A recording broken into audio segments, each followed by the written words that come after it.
The Black Watch attacked on the morning of the 13th, Black Friday they called it. It's in those fields opposite those trees where highways have been built now that they were wiped out again for the second time. There's three things that caused it. He says, one, the terrain favored the enemy.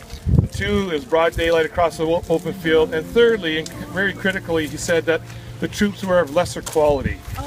Now, okay, I hear what he's saying, but keep in mind, the regiment had been reformed in the last 3 months. The replacements are raw. They didn't see the fighting in Normandy and that. Barely any of them did. The regiment was just totally new. The poor men are put to their test over there, and they unfortunately get badly decimated again. 3 days later, on the 16th, the Royal Hamilton Light Infantry attacks this area. And this is where the hand-to-hand fighting occurs in all the homes around here and so forth. A lot of heavy fighting. It goes on for 3 days. And like I said, it gets so bad, he calls in artillery on his own position. It gets that bad. The tank behind me is a tank, it's a tribute to the Fort Garry horse. I got an expert up here with me, as you know, Bud, to talk about the tanks. But just before Bud talks, I want to talk about tank warfare. The Germans had one of the most feared guns of the war. It was the 88 millimeter. It was originally a flak gun. A huge artillery piece that was designed to shoot down bombers at 25,000 feet. It had the range even greater than that. Shot at 2,700 feet per second. This is the brass shell casing from an 88 millimeter shell. I saw it last year in a store, and I walked away from it. This time I didn't. So with the projectile warhead, it would be about this big, okay? It was a fearsome weapon. For Hitler's birthday in late 1941, the Germans' birthday present to Hitler was a Tiger tank.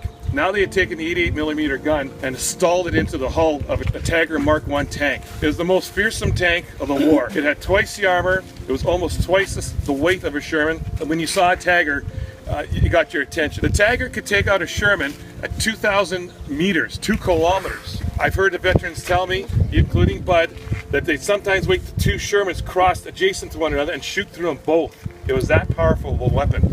The Sherman, having a short-barreled 75 millimeter gun, was at a big disadvantage. This is it here. It's a lesser velocity gun, short barrel. It doesn't have the range or their armor penetrating power as the Tiger did. It was quite often a scenario that 4 or 5 Shermans would attack a Tiger tank to take it. And the guy who got around the back to take a shot at the engine compartment was about the only way to take on a Tiger and defeat it. A lot of times, the Bud will credit to, they usually called in Hawker Typhoon fighter bombers, firing 5-inch rockets to take out a Tiger.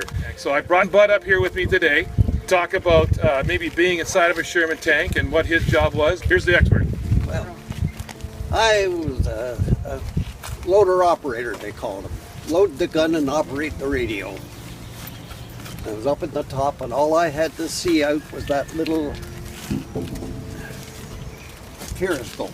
It was about 4 inches wide and about 1 inch high. And that's all I could see out.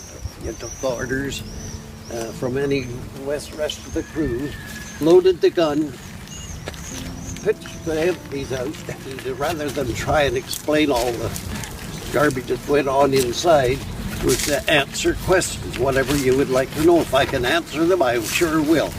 How many people were in the tank with you? 4 others and myself. The driver, co-driver, and the radio operator, gunner, and the crew commander. What regiment were you in? Headquarters Squadron, 4th Canadian Armoured Brigade. With Canadian Armoured Brigade, I was in Lake Superior Regiment. Oh, you were in the Lake Soups? Yes. Lake Soups. Oh, that was the motor battalion. Sure. Well, they were the motor battalion, mister. Yeah. We support each other. Exactly. You're dead right. We were awful glad to see you boys around. How old are you? How old? Oh, 28. 28. Oh, yeah, I'm 93. I'm 94, so we're Oh, you got me.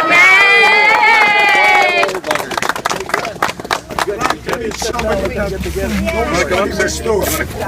Shake hands, boys. Me too. Shake hands, boys. Right on. Thank you. Thank you. You and I were the fortunate ones that survived. I got shot out of one tank.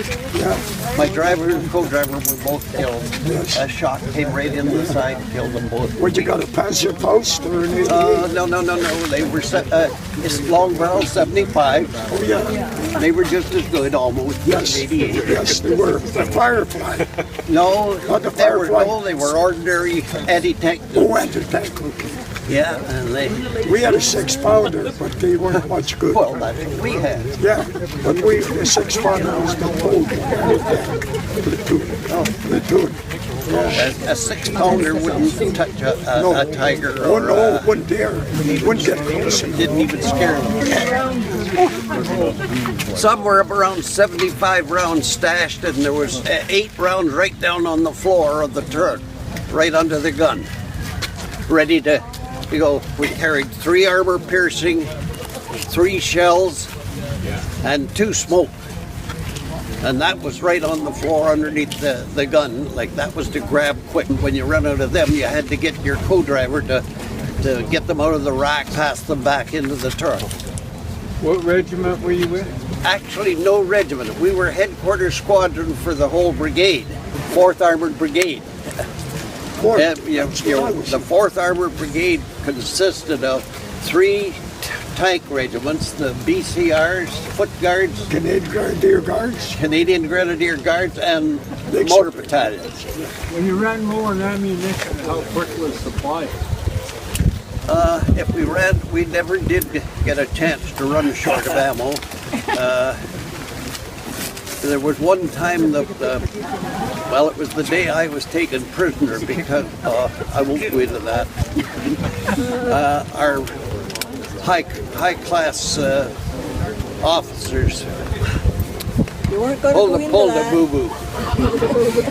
But did you have assigned seats, or were there chairs, or how did you get crammed in all there? In the turret, there was like little round seats that used to fold down, or you could bunk them up. Well, there were enough to get part of your butt on. All right. Yeah.